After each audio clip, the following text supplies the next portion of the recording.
Assalamualaikum warahmatullahi wabarakatuh. Pada hari ini kita akan mempelajari materi organisasi kehidupan.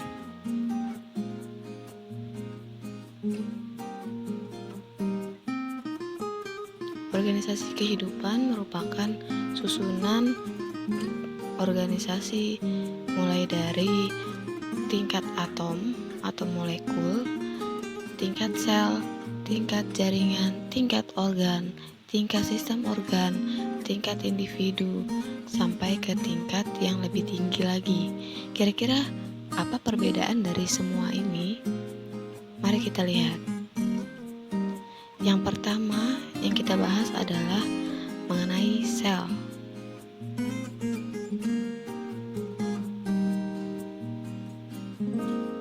Sel adalah satuan terkecil dari makhluk hidup.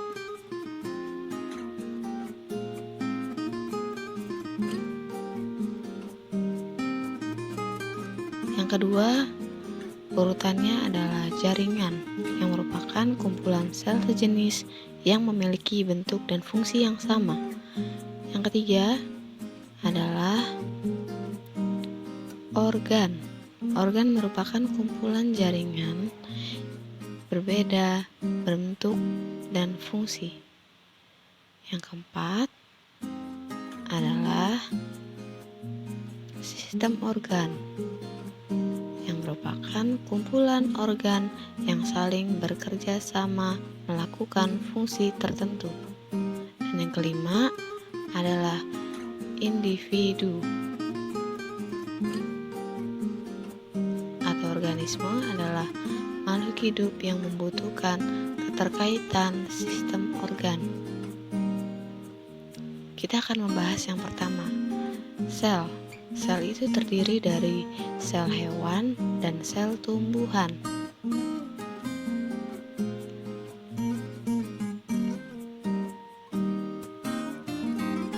Kita harus mengetahui fungsi bagian dari sel, mulai dari struktur membran sel, ada nukleus,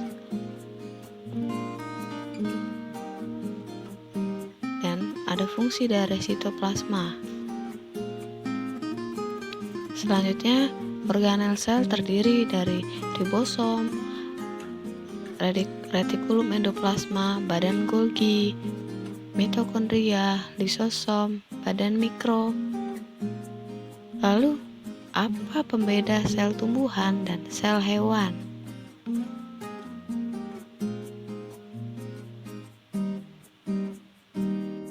Pada sel tumbuhan selalu mempunyai dinding sel, vakuola sentral, dan plastida.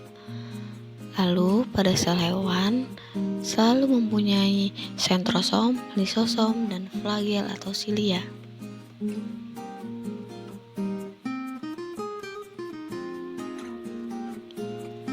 Ini adalah bentuk-bentuk dari bentuk sel hewan seperti cakram, pipi berserabut, gelendong, pipih, kubus, dan silinder.